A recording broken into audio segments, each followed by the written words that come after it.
অসমীয়া ভাষাৰ নাম ফলক ব্যৱহাৰৰ দাবীত ডিব্ৰুগড়ত প্ৰতিবাদ জাতীয় জনগোষ্ঠীয় সংগঠনৰ চহৰখনৰ থানা চাৰিআলিৰ পৰা আৰম্ভ হয় ডিব্ৰুগড়ৰ ৩২টা জাতি জনগোষ্ঠীয় সংগঠনৰ এই প্ৰতিবাদী কাৰ্যসূচী। ডিব্ৰুগড়ৰ পৌৰ নিগমৰ মেয়ৰে ৭ দিনৰ ভিতৰত ব্যৱসায়িক প্ৰতিষ্ঠানৰ নাম ফলকসমূহত অসমীয়া ভাষা ব্যৱহাৰ কৰিবলৈ নিৰ্দেশনা জাৰি কৰিছিল।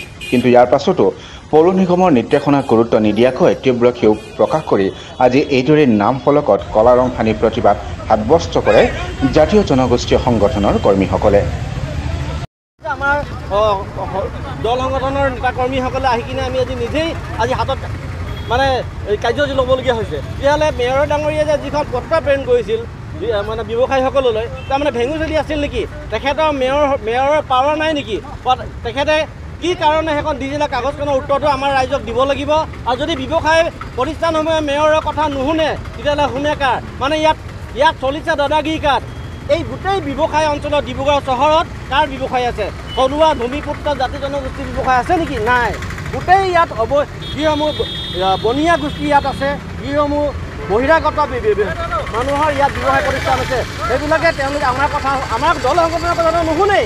চৰকাৰে মেয়ৰ ডাঙৰীয়া দিয়া পত্ৰখনৰ কথাও তেওঁলোকে শুনা নাই। সেই গতিকে আমি প্ৰতিখন ব্যৱসায় প্ৰতিষ্ঠানত যিসমূহ ব্যৱসায় প্ৰতিষ্ঠানত ইংৰাজীত লিখা আছে আমি কলা ৰং সানি প্ৰতিবাদ সাব্যস্ত কৰিছোঁ।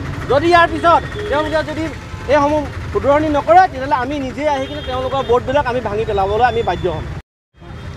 আচলতে আমাৰ যিটো নেকি জাতীয় জনগোষ্ঠীয় সংগঠনৰ একত্ৰিত্বত আজি যোৱা কেইদিনমানৰ আগত এটা ডাঙৰ প্ৰতিবাদী কাৰ্য হৈছিল। আজি বহিৰাগতৰ যেনেধৰণৰ আগ্ৰাসন চলিছে, বহিৰাগত বনিয়াই যেনেধৰণৰ আগ্ৰাসন ডিব্ৰুগড়তো চলিছে, আৰু তেখেতলোকক আমি জনাই দিব বিচাৰিছোঁ যে অসমত খিলঞ্জীয়াৰ অস্তিত্ব আৰু প্ৰভুত্ব থাকিব লাগিব। খিলঞ্জীয়াই ইয়াত সকলো ধৰণৰ পৰা সা সুবিধা পাব লাগিব।